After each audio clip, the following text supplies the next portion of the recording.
दूसरा, आजीवन सदस्य पूर्व की भांति 1000 रुपये ही रखे जाएं।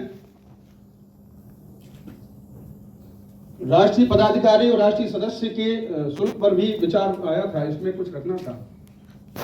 जो ये है राज्यों की संबद्धता शुल्क, माइक ले लें भाई साहब। हाँ, राज्यों का संबद्धता शुल्क जो है वो What is the role of single artist community, the Yadava community? So now it is taking shape. I am really thankful to each and everyone present here. So we would like to have a 5-member committee now. Lakshman Yadavji from Telangana, Sanjeev Yadavji from Delhi, and Ashok Yadavji from Uttar Pradesh, Govind Bhai Patel from Gujarat, and Kailash ji from Bombay,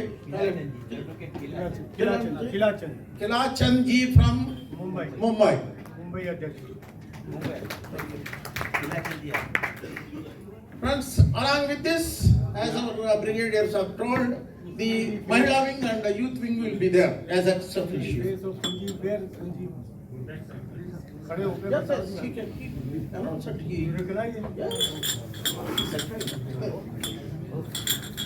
Thank you very much.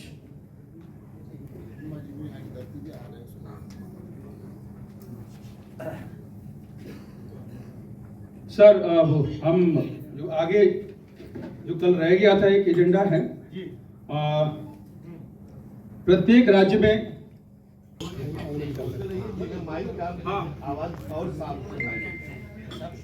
ये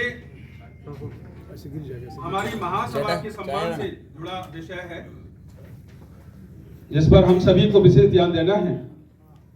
तो इस एजेंडे पर बोलने के लिए जो भी सदस्य हैं, जो उत्तर प्रदेश की यूनिट है वो एक बहुत ही अच्छी दिशा में और बहुत अच्छा कार्य कर रही है, और उसी कार्य को आगे बढ़ाते हुए मैंने अभी हमारे प्रदेश अध्यक्ष जी से कहा था कि हमारी एक जो बहुत बड़ी रेजांगला हमने जो अस्थि कलश यात्रा शुरू की थी, पूरे हिंदुस्तान में सभी प्रदेश अध्यक्ष वहां से गुड़गांव से हमारे राष्ट्रीय अध्यक्ष जी ने उनको सौंपा था वो कलश,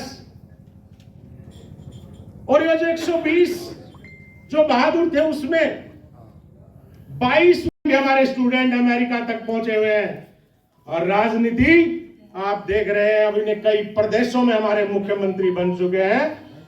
हम अब सब तरह से आगे निकल चुके हैं। इसलिए मैं आदरणीय सत्यप्रकाश जी से कि जब चौधरी दीपचंद जी ने जब इस मसाल को उठाया था, तब ये समाज बहुत कमजोर था, तब भी वो इस तरह आगे ले गए थे इस महासभा को। तो आज तो ये समाज बहुत आगे खड़ा है, और हम जब चाहे इसमें जितने मेंबर बनाए हमारा समाज बढ़ेगा, और हम यहाँ चाहे तो उस गाजियाबाद में हम 100 करोड़ का मुख्यालय भी खड़ा कर सकते हैं। इतनी ताकत आज हमारे समाज में। इन्हीं शब्दों के साथ मैं इतना ही कहूंगा कि मंजिलें उन्हें को मिला करती है जिनके सपनों में जान होती है। यूं ही पंख होने से कुछ नहीं होता दोस्तों, हौसलों से उड़ान होती है, हौसलों से उड़ान होती है। और एक और कहूंगा, बंद कर दिया ब्रिगेडियर साहब, अगर उसमें ना होते तो वो बहुत कम समय में और बड़े विपरीत मौसम में दोनों ने वो अभियान पूरा किया था। वो सब आपके सेल फोन पे होगा, याददाश्त में होगा। वो संकल्प 29 अक्टूबर 29 से शुरू हुए गुरुग्राम से। हमने वहाँ सभी राज्यों के अधिकृत प्राधिकारी या अध्यक्षों को आमंत्रित किया था कि वो अपनी राज्य के लिए कलश यात्रा का कलश लेके जाएं।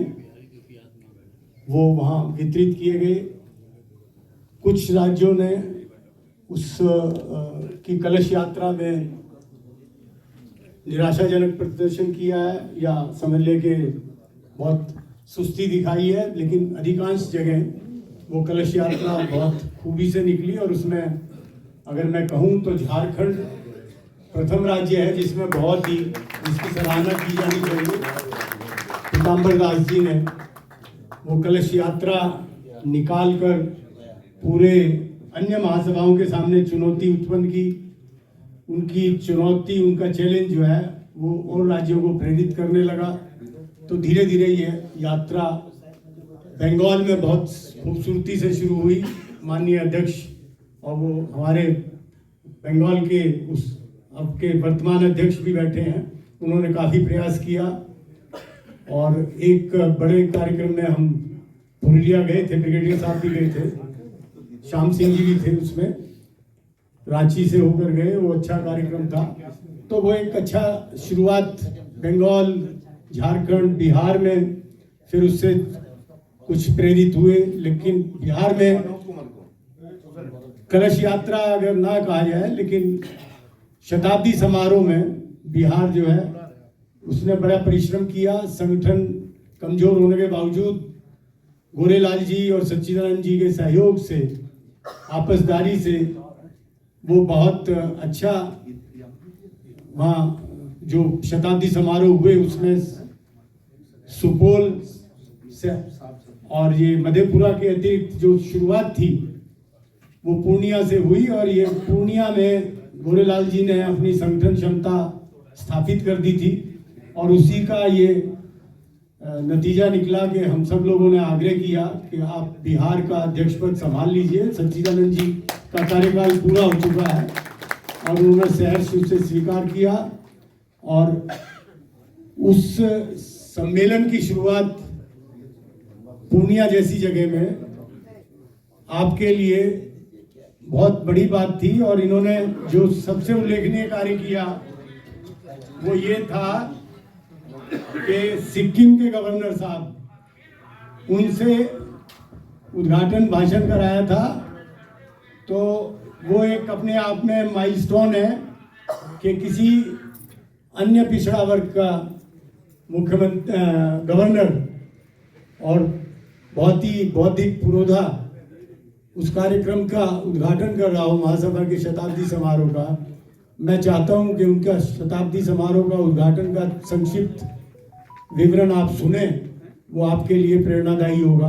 आप सुने, महासभा के इतिहास से परिचित होंगे जो पहली बार आएंगे। मैं अपने माइक इस पे लगाऊंगा मोबाइल से, हो सकता है कुछ कम आवाज आए, लेकिन आप प्रयास करें। कृपया साइलेंट रहें। माननीय अध्यक्ष महोदय कृपया शांत रहेंगे तो उनकी आवाज आपको सुनेगी।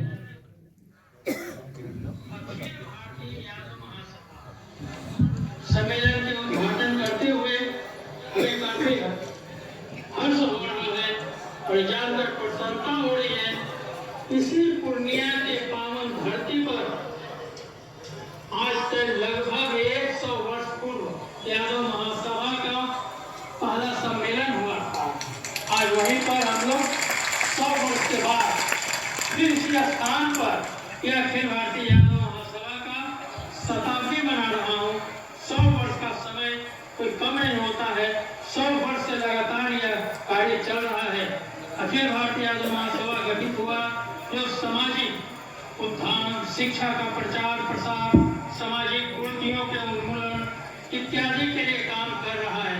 शायद ही कोई सामाजिक संगठन इतना पुराना और जीवंत हो जो लगभग करोड़ों लोगों के लिए काम कर रहा है।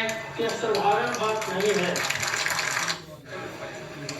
अखिल भारतीय यादव महासभा सम्मेलन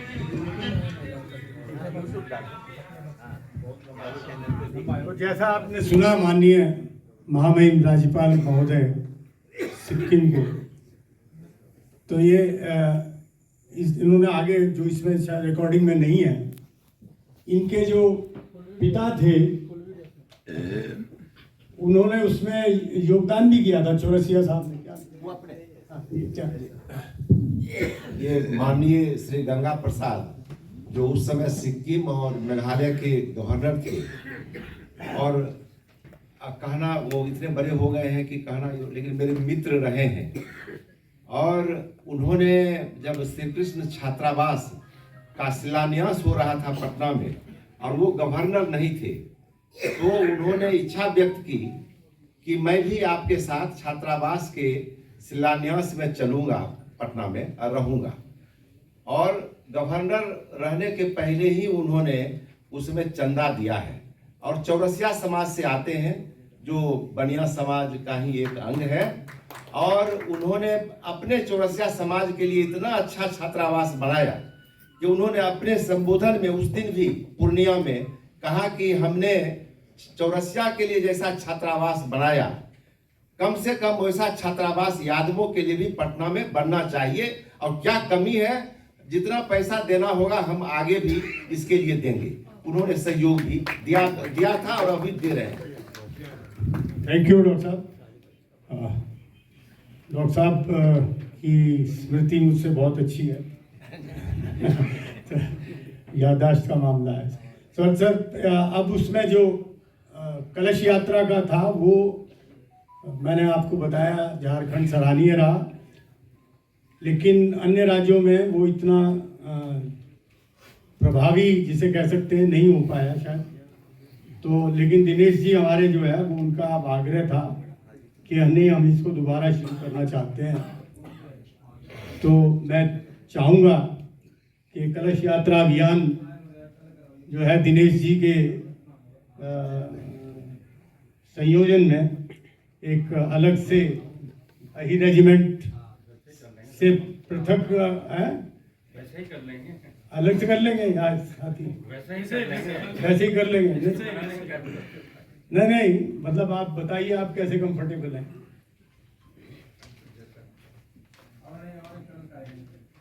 नहीं चलता रहे, मतलब ये है कि वो फिर आपको सक्रिय रहना पड़ेगा। 30 में सुन लीजिए, 1930 में उसका पहला इंडिया में जादव बोल के कोई कास्ट नहीं था। फर्स्ट सेकंड मिला है बंगाल प्रेसिडेंसी में 22 दिसंबर 1930। देन नेशनल ऑल इंडिया जो नेशनल कमीशन है, वो लोग नेशनल कमीशन जो एक्सेप्ट किया उस टाइम, नेशनल जो सेंसस कमिश्नर था उसे था professor J.H. Hardin. J.H. Hardin was the professor and head of the Department of Indology, Oxford University, and he was the Chief Election Commissioner of India. He declared on 16th February 1931 that Jadov is a caste which is recognized from the mythological origin according to the appeal of All India Jadav Mahasabha. This is our great achievements in 1931.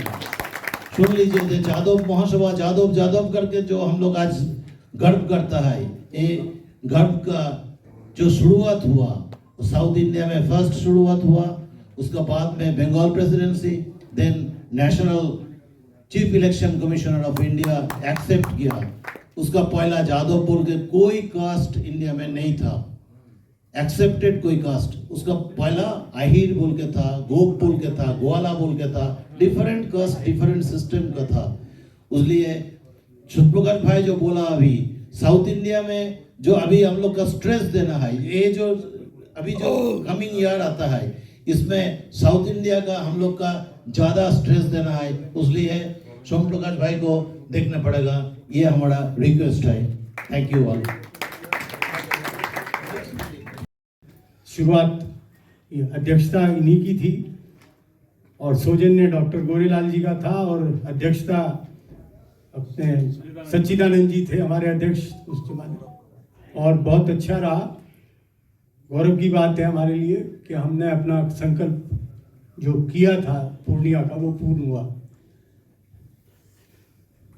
अब नहीं इसलिए मनोज सिंह है। बिहार में sir का विवाद चलेगा नहीं sir, गोयलाल जी के अंदर हम लोग काम करेंगे, बस ठीक है। और बिहार पूरा हम लोग काम अब करेंगे। हम इनसे एक्सपेक्ट नहीं करते कि ये समय में हाँ। पूरे राज्य में संगठन खड़ा कर दिया गया। मात्र 1 महीना में 38 जिला में संगठन खड़ा हो गया।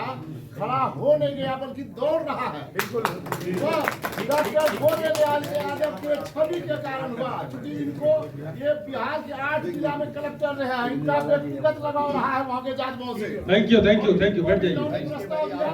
जाइए प्लीज। दोस्तों देखिए, मैं आपके सामने एक ट्रायल किया हुआ सवाल बताता हूँ। आज कम्युनिटी को क्या चाहिए? अच्छी लड़कियाँ और अच्छे लड़के, उनको अच्छी नौकरी मिले। अभी गवर्नमेंट जो स्कीम चलाई है फ्री एजुकेशन, आपको एक पैसा नहीं देना, खाना पीना रहना एजुकेशन के लिए। सिर्फ आपको बच्चे को साल में 1 बार टेस्ट पास करना है। पूरे इंडिया में एक टेस्ट होता है, उसमें वो बच्चा पास हो गया तो कहीं भी जा सकता है। आज अपने सेंट्रल कैबिनेट में 3 कैबिनेट मिनिस्टर हैं जो कि सैनिक स्कूल और मिलिट्री स्कूल के हैं। हमारे पास में इतने चीफ मिनिस्टर्स हैं। सिर्फ ये आपको क्या करना है, अपने बच्चे के लिए उसको पढ़ाई करवाना है। साल में 1 टेस्ट होता है, उसमें पास हो जाएगा। और मैं तो ये बता रहा हूँ, मैंने जो टैक्सी चलाने वाले दूसरे लोगों को बताया, उनके बच्चे चलेंगे, जिंदगी बन जाएगी। बता दूँ, अपने बच्चे के लिए एक ये काम कर दीजिए। देखिए मैं बताता हूँ रास्ता। पहले आपको अगर स्टेशनरी दुकान में जाएंगे तो एक किताब मिलती है सॉल्ड पेपर, 5 साल के पिछले सॉल्ड पेपर भी है, उसका सोल्यूशन भी है। अपने बच्चे को या आपकी घरवाली है, 1 दिन का 1 सवाल पढ़ा दें, अगर पास हो गए तो आप देखो क्या जिंदगी बनती है। या तो फौज में, आर्मी में, नेवी में, एयरफोर्स में या सिविल में, कितने अफसर हैं सिविल में, देखो डॉक्टर्स हैं। ये ऐसा मौका कभी नहीं मिलेगा जिंदगी में, जबकि गवर्नमेंट आपके बच्चे के लिए करोड़ों रुपए खर्च करती है और आपको एक पैसा नहीं देना। सिर्फ इतना है, बच्चे को एक टेस्ट पढ़ा दे, बस। इतना तो आप कर सकते हैं। Responsibility you are providing. हम लोग अपना काम आपके साथ जोड़ के करेंगे, क्योंकि हम लोग का संगठन का काम है। ना ही युवा शाखा कोई अलग का शाखा है, ना ही महिला शाखा कोई अलग शाखा है। जो भी निर्देश दिया जाएगा ऑल इंडिया यादव महासभा को, उसको प्रदेश स्तर में युवा टीम को कैसे सक्रिय किया जाए और जो भी एजेंडा है उसके ऊपर काम किया जाए, उसके ऊपर बिल्कुल युवा साथी आपके साथ रह के काम करेंगे। सर, मेरा और एक प्रस्ताव है। जैसे आप सबको मालूम है, नॉट बीइंग ए उड़ीसा के लड़का हूं इसके लिए नहीं बोल रहा हूं, बीइंग ए राष्ट्रीय टीम के सदस्य के हिसाब से बोलना चाह रहा हूं। लक्ष्मण बाग के बारे में कल से चर्चा हो रहा है, जबकि किसी को मालूम नहीं था कि लक्ष्मण बाग एक यादव लड़का है जो 25 साल के शासक दल के मुख्यमंत्री को हराकर आज हमारे सामने बैठे हैं। मैं उनके बारे में ये बोलना चाहूंगा, एक चासी परिवार का लड़का है जो 3 बार विधानसभा लड़ के हार चुका था। पिछले इलेक्शन में 2019 इलेक्शन में 126 वोट से वो हारे थे और अभी के इलेक्शन में 16,000 वोट से वो मुख्यमंत्री को हराकर आज हमारे सामने बैठे। भले ही वो उड़ीसा के मुख्यमंत्री न बन पाए, मंत्री न बन पाए, लेकिन सारे भारतवर्ष के यादवों का मुख्यमंत्री हमारे हुए हैं।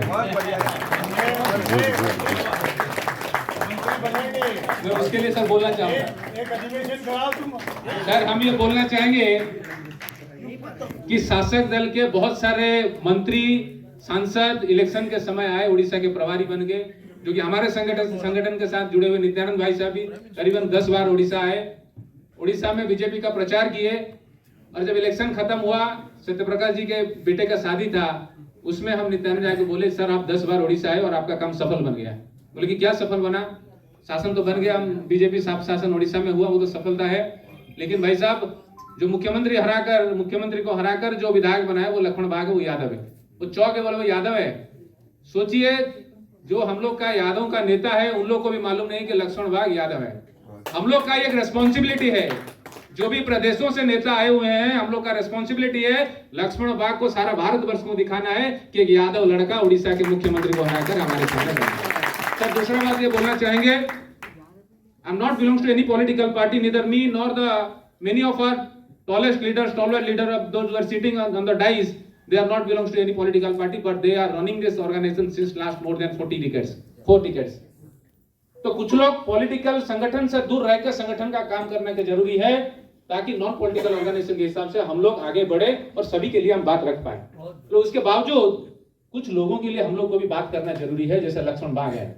हम ये निवेदन करना चाहेंगे कि ऑल इंडिया यादव महासभा की तरफ से लीडर लोग कम से कम एक तो मुहिम चलाया जाए कि उसको कम से कम मंत्री पद का स्थान दिया जाए।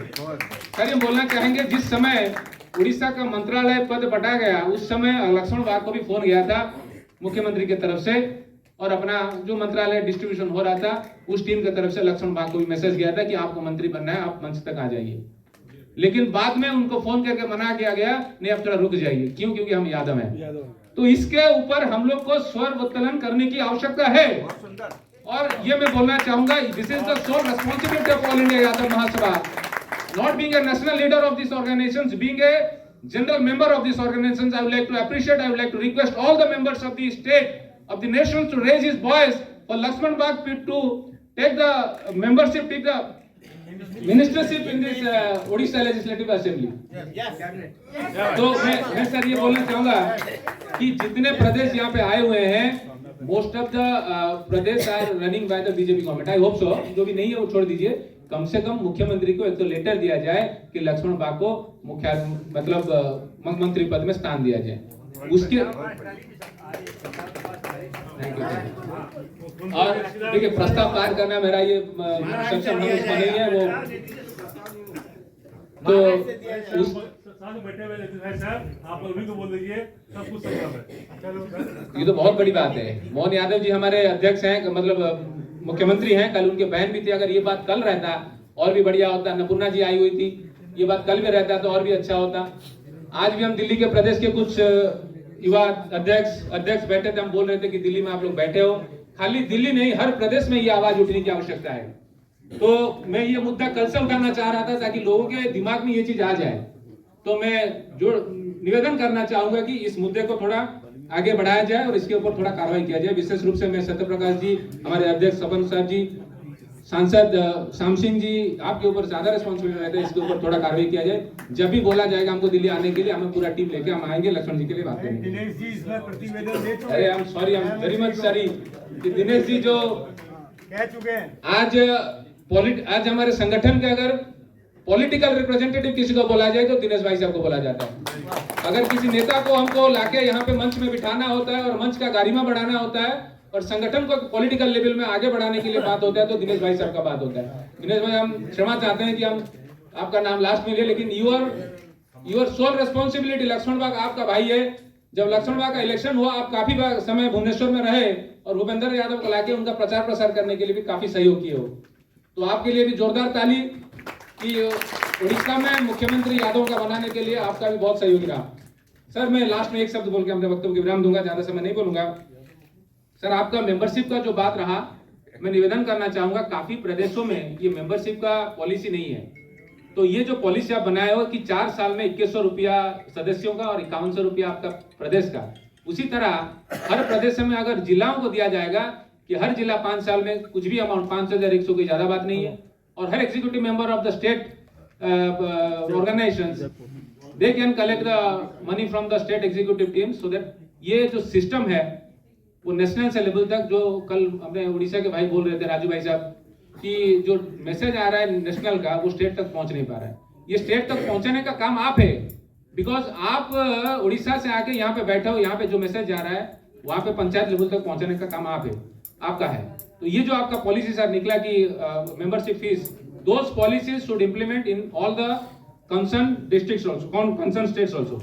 Thank you so much for giving an opportunity to deliver few minutes about these organizations.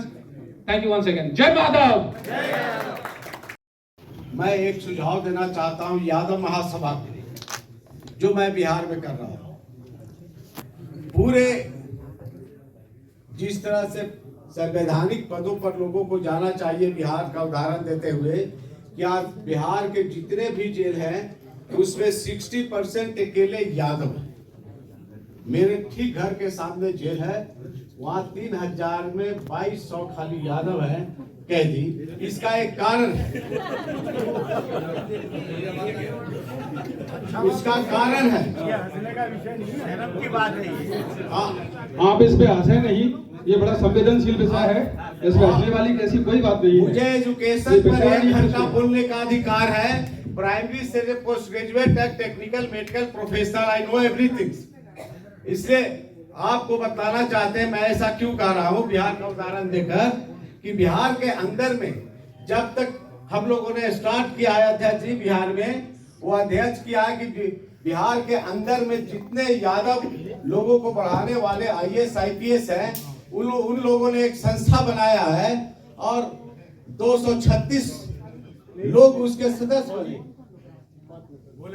236 लोग सदस्य बने कि प्रति माह 6,000 रुपया देंगे, वो भी नहीं दे रहे हैं। और आज को बताना चाहिए, जो एक IPS है अनिल किशोर यादव जी, जो ADGP बिहार के हैं, और जितने IAS IPS जो रिटायर यादव करके गए और जितने BPSC के टॉपर हैं, उन लोगों ने मिल के कोचिंग संस्था बनाया, उसका नाम है प्रेरणा IAS कोचिंग सेंटर। और उसके अंदर में सगना मोड़ पर ये सारे लोग जानते हैं जो यादव को उठाना चाहते हैं BPSC के द्वारा।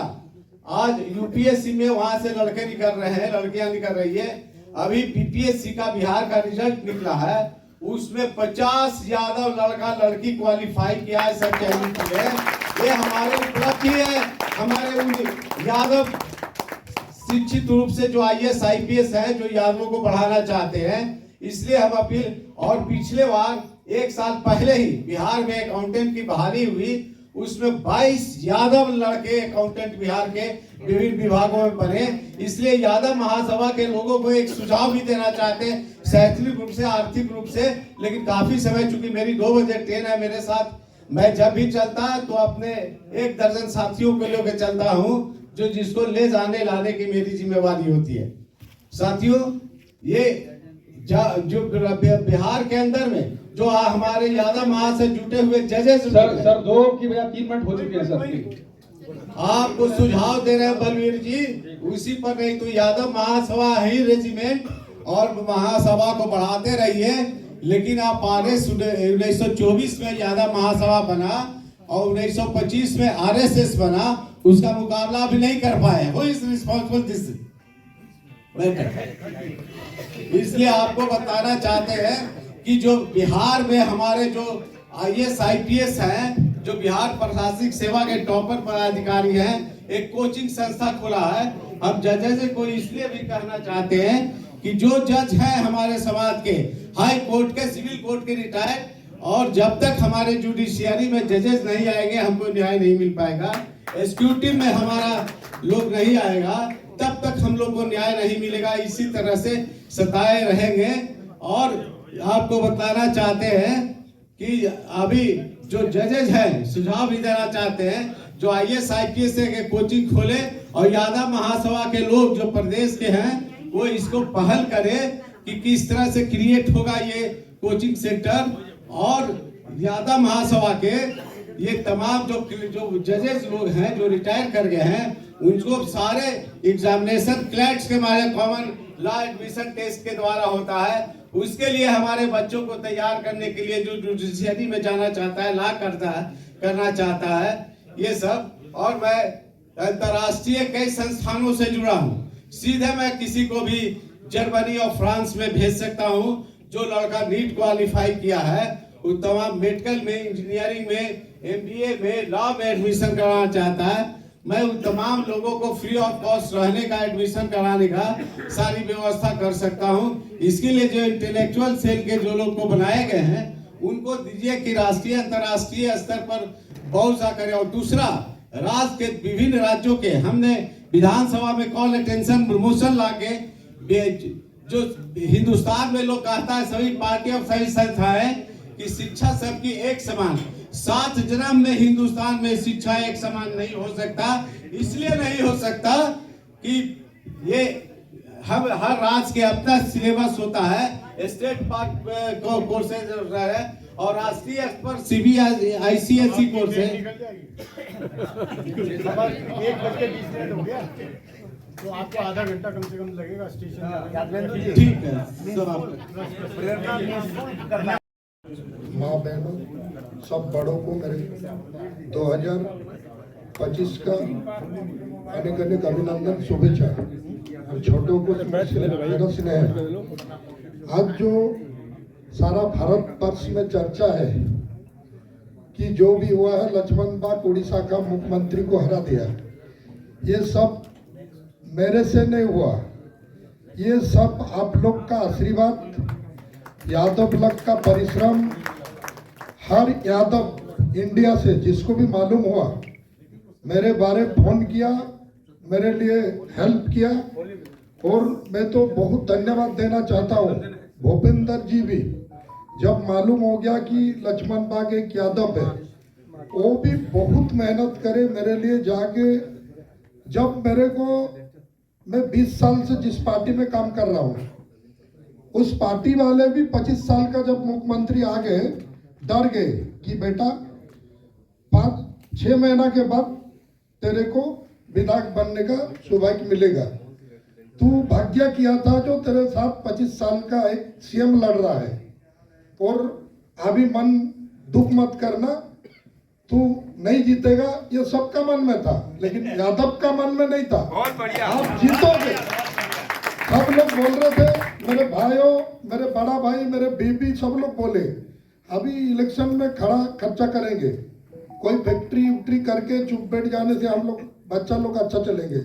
मैं एक ही बात बोला, 20 साल से जिन लोगों को मैं संगठन करके जिसके साथ रह आया हूँ, वो लोग कहाँ जाएंगे? मैं तो कोई अच्छा कंपनी लगा के बैठ जाऊंगा, वो लोग के लिए मैं कहाँ जाऊंगा?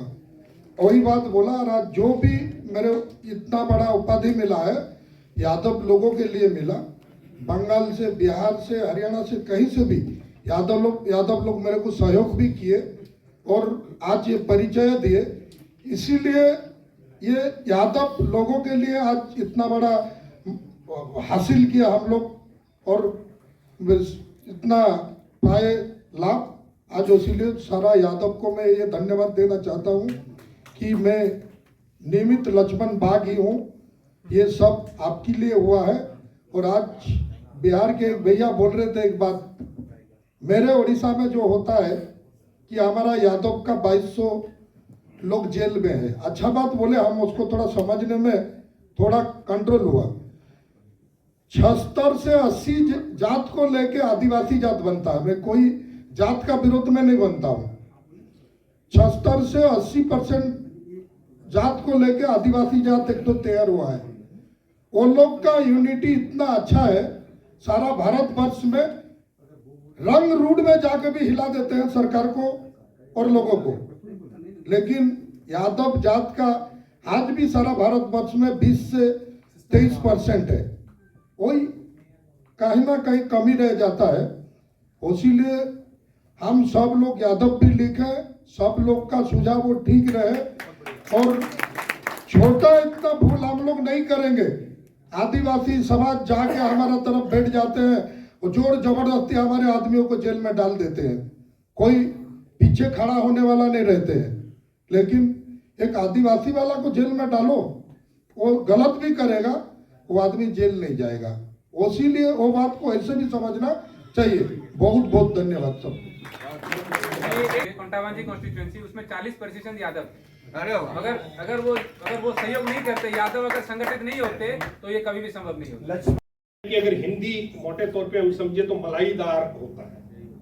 कोई व्यक्ति अगर 8 लाख 1 रुपया कमा रहा है तो इसका मतलब वो मलाई खा रहा है, और अगर 8 लाख रुपए से कम उसकी आमदन है तो फिर वो अन्य पिछड़ा वर्ग की कैटेगरी में आता है। 8 लाख से ऊपर वाले का ओबीसी सर्टिफिकेट नहीं बनता। 27% आरक्षण दिया गया, सब जानते हैं। राजस्थान में हमें 21% मिल रहा है, वो बढ़ा करके हम आज तक 27 नहीं करवा पाए। लेकिन उन बातों पे मैं बिल्कुल नहीं जाऊंगा। वैसे बात सार गर्भित नहीं लगे तो मैं बैठ जाऊंगा, लेकिन बात मुझे प्लीज, है ना, पहली बार बोल रहा हूँ, कर लेनी चाहिए। दूसरी तरफ एक नया आरक्षण मिला जिसको हम EWS कहते हैं, इकोनॉमिकली वीकर सेक्शन। उसमें भी अगर 8 लाख रुपए से कम आपकी आमदन है, मतलब 7,99,999 रुपए अगर आप कमाते हैं तो आर्थिक रूप से आप पिछड़े हुए हैं। 7,99,999 रुपए कमाने वाला सामान्य श्रेणी का आदमी आर्थिक रूप से पिछड़ा है, मतलब उसका गुजारा नहीं हो रहा है, उसको आरक्षण की आवश्यकता है। और 2 रुपए बढ़ा करके अगर व्यक्ति हमारे वर्ग का 8 लाख 1 रुपया कमाता है तो वो मलाई खा रहा है। 2 रुपए के डिफरेंस में सब कुछ बदल जाता है। ये 2 रुपए का इस्तेमाल कितनी चालाकी से किया गया, ये मैं कहना चाह रहा हूँ। मैंने पहले कहा कि उसके समाधान की मैं बात करता हूँ। सब लोग आरक्षण के लिए क्रीमी की सीमा 8 लाख रुपए उसको बढ़ाने की बात करता हूँ। मैं मेरी छोटी सी बुद्धि से ये सुझाव देता हूँ, जो बुद्धिजीवी लोग हैं, जो बड़े लोग हैं, उनको कि हमें आरक्षण के लिए क्रीमी लेयर के लिए जो 8 लाख की सीमा है उसको घटा करके 5 लाख करवा देना चाहिए। उससे होगा क्या कि हमारे वर्ग के जो गरीब लोग हैं, जो 5 लाख तक की आमदनी है, उनको पूरा जहां 21 मिल रहा है 21, जहां 27 मिल रहा है वहां 27% आरक्षण मिलेगा। आरक्षण में कोई कमी नहीं आएगी। सिर्फ जिनको 5 लाख रुपए से ज्यादा और 8 लाख रुपए तक की आमदनी थी उनको ओबीसी रिजर्वेशन का लाभ नहीं मिल पाएगा। लेकिन मैं जिस बात पे आ रहा हूं, जो बात मैं कहना चाह रहा हूं कि अगर उन्हें रिजर्वेशन ओबीसी का नहीं मिल रहा और उनकी आमदन 5 और 8 लाख के बीच में है तो उनको ईडब्ल्यूएस के आरक्षण का लाभ मिलेगा।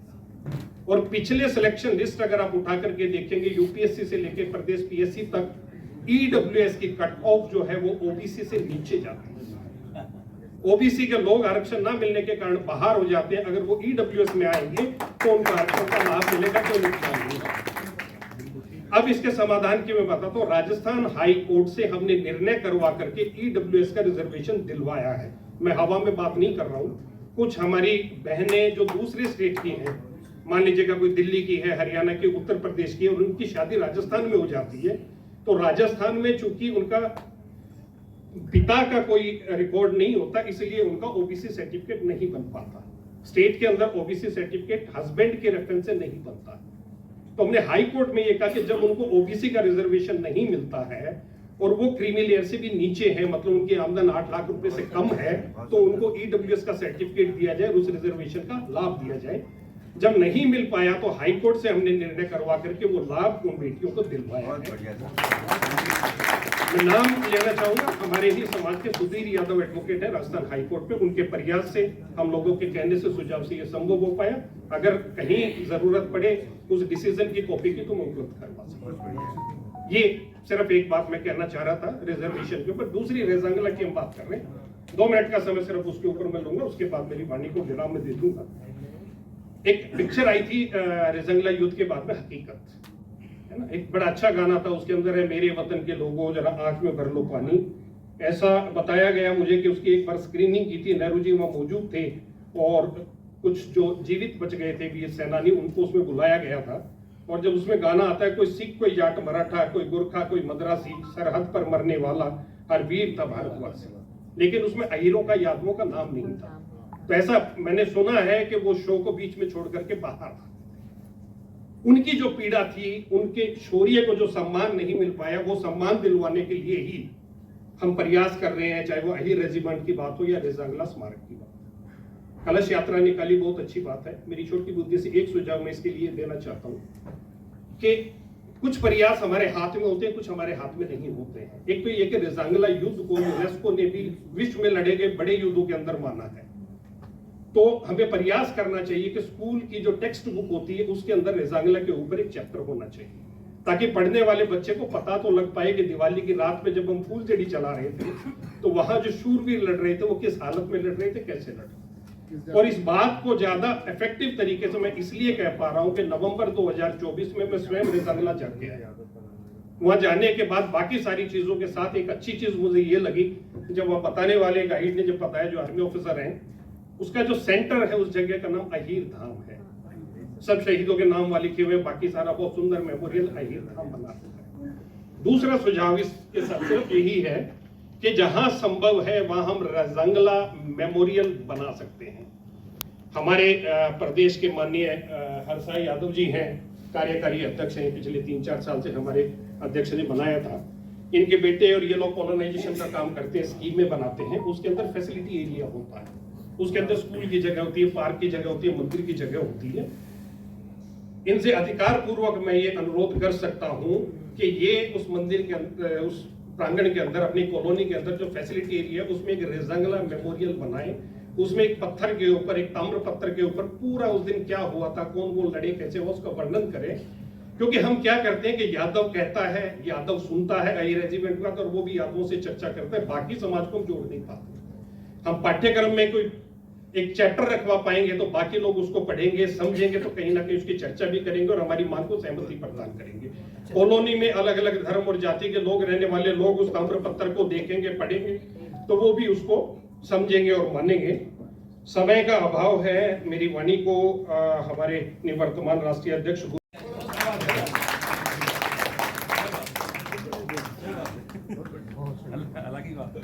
जिस भी पॉलिटिकल पार्टी के नेता हैं उनका आलाकमान उनसे पूछेगा भाई आप क्यों नहीं गए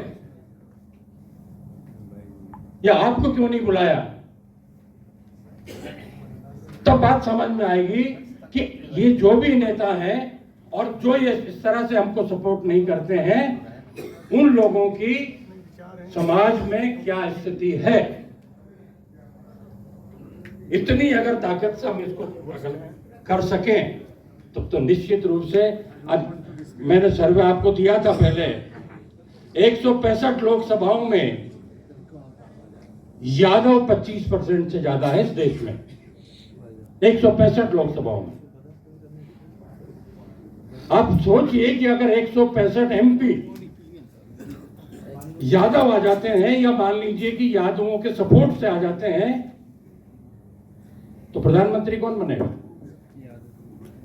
और फिर आई रेजिमेंट और जातिगत जनगणना जिसके लिए हम गिड़गिड़ा रहे हैं हम हक से ले लेंगे। तो मेरा निवेदन ये है कि राजनीतिक जागरूकता भी हमारा एजेंडा होना चाहिए। और लक्ष्मण बाग जी आप चिंता मत करो, आपको मंत्री बनाएंगे, चाहे कुछ भी झगड़ा कितना भी करना पड़े, किसी से भी करना पड़े। दूसरी बात, चूंकि मैं उत्तराखंड का भी प्रभारी हूं और मेरे सामने एक नाम आया है वहां के प्रदेश अध्यक्ष के लिए, कामेश्वर सिंह जी का, तो मैं उस नाम को प्रस्तावित करता हूं। अगर आप चाहते हैं तो उनको अध्यक्ष बना सकते हैं, और नहीं तो फिर दोबारा वहां जाकर के एक बार और ऑब्जर्वेशन कर लेंगे। तो बहुत बहुत धन्यवाद मुझे मौका दिया। सर एक बात बोलना चाहता हूँ आपकी बात को, जब आरएसएस बीजेपी को खड़ा कर सकती है, सत्ता में है, ज्यादा महासभा क्यों नहीं अपनी पार्टी बना के आगे अपनी जो लड़ाई बिहार में उठा देगा? ये विषय बहुत गंभीर है यार। हाँ सर, हम भी समर्थन करते हैं इनके बात का। खैर मेरी बात समाप्त होती है और मैं आप सब लोगों का बहुत बहुत आभारी हूँ।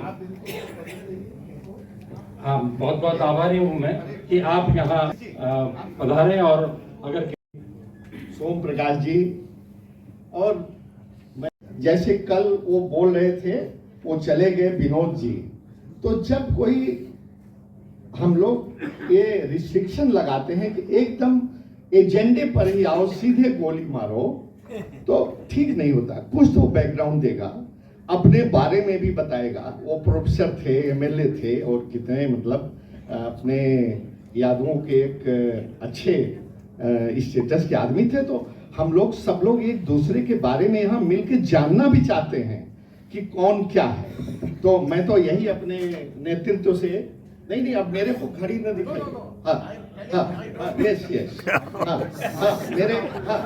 मेरे तो हम नेतृत्व से ये कहना चाहेंगे कि सबको खूब बोलने का मौका दीजिए, लेकिन ये भी कहना चाहेंगे साथ में कि देखिए, एक बोलने का प्रोटोकॉल रखिए। अगर कोई इमरजेंसी में आ जाए अदा कदा तो ठीक है, पहले सारे लोगों को दीजिए, एक लिस्ट बनाइए कि एग्जीक्यूटिव के लोग कौन कौन बोलेंगे, फिर प्रदेश अध्यक्षों की लिस्ट बनाइए, फिर वाइस प्रेसिडेंट की बनाइए, फिर और बड़े पदाधिकारियों को बनाइए, जो डिकोरम है, जो प्रोटोकॉल है उस हिसाब से। हाँ, अगर कोई बीच में आ जाता है तो एक्सेप्शन भी जरूरी है, उसको भी हम बोलने का मौका दें। क्या ऐसा होता है क्या? मेरा ख्याल है कि ऐसा होना चाहिए, और मैं समझता हूं कि सब लोग चाहें और पूरा बोलें। ऐसा इतना समय होना चाहिए कि सब लोग पूरा बोलें। अच्छा, बहुत लोग जो चीजें बोलते हैं, हमारे यहाँ एक सिस्टम नहीं है कि अपनी चीजों को कहाँ रखें, कहाँ भेजें। तो मैं तो अध्यक्ष जी से अनुरोध करूंगा कि एक ऐसी जगह बनावें, कोई ईमेल हो, एड्रेस हो, जिसको सब लोग पहले लिख करके दें। तमाम सुझाव होते हैं, हर स्टेटस का आदमी छोटे से लेके बड़ा एक एक अच्छे से अच्छे सुझाव दे सकता है, और कभी कभी बड़े अच्छे नोबल सजेशन आ जाते हैं, उसमें से हम लोग एडॉप्ट कर सकते हैं। और जब तक ये नहीं बनाते हैं तब तक मैं अनुरोध करता हूं आप लोगों से, जितने भी लोग बैठे हैं और जितने लोग नहीं हैं उनको भी बताएं कि मेरा एड्रेस है श्याम सिंह यादव, C1/38 सेक्टर 36 नोएडा। सबको बता दें, इस पर लिखें। ईमेल आईडी है ssyadav9@redditmail.com। मैं उम्मीद करूंगा कि जो मेरी मीटिंग 30-31 को हो रही है, सारे लोग जाकर के अभी इसके पहले अपना सुझाव चाहे चिट्ठी से चाहे ईमेल से भेज सकते हैं, और हम एक एक सुझाव को पढ़ करके उस एग्जीक्यूटिव की मीटिंग में आप भी रहेंगे, आपके सामने ही रखेंगे। फला का ये था, फला का ये था, फला का ये था, उसमें टाइम भी कम लगेगा। और बलबीर जी, मैं आपसे अनुरोध करता हूँ,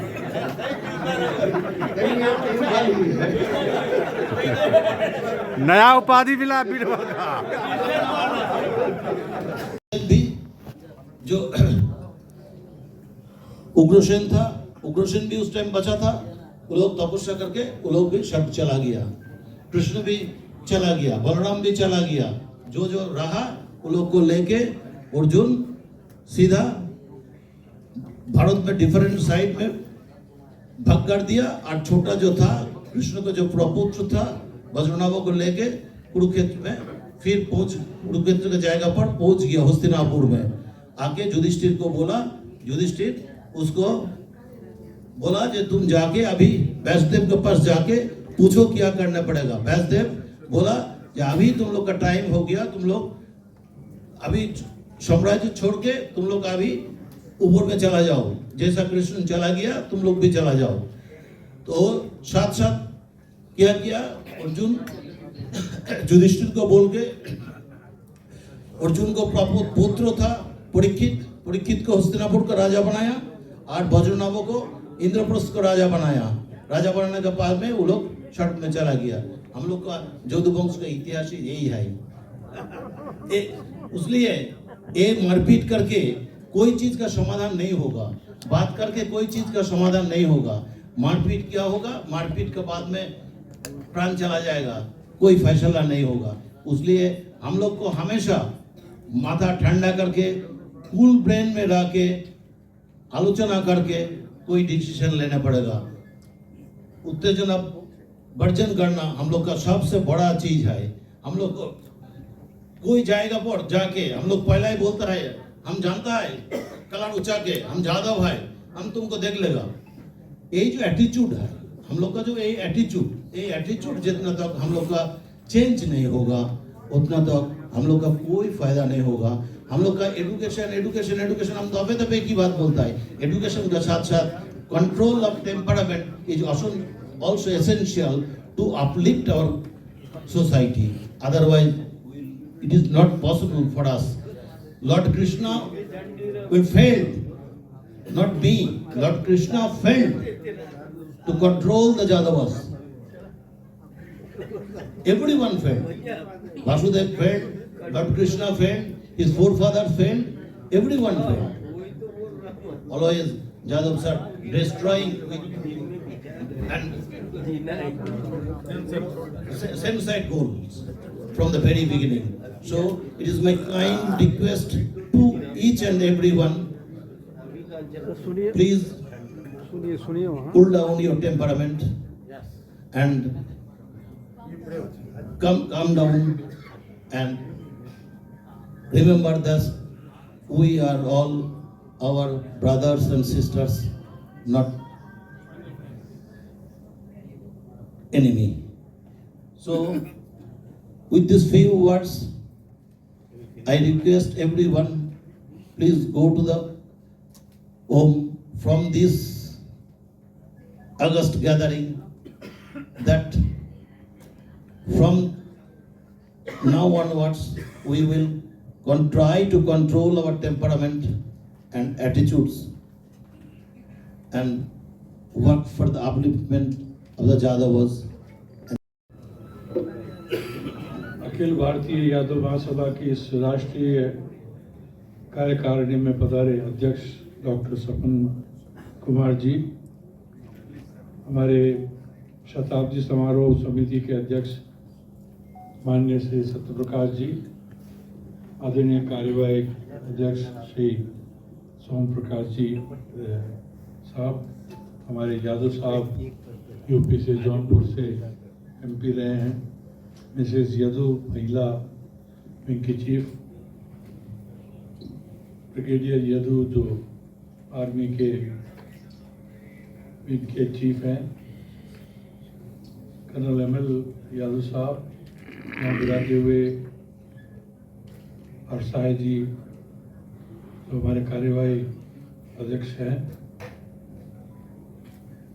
प्रोफेसर जीपी यादव जो हमारे महामंत्री हैं, यहाँ पधारे हुए यादव समाज के सभी सम्मानित साथियों, दूर दूर से कार्यकारिणी की इस बैठक में लेने आप आए हैं।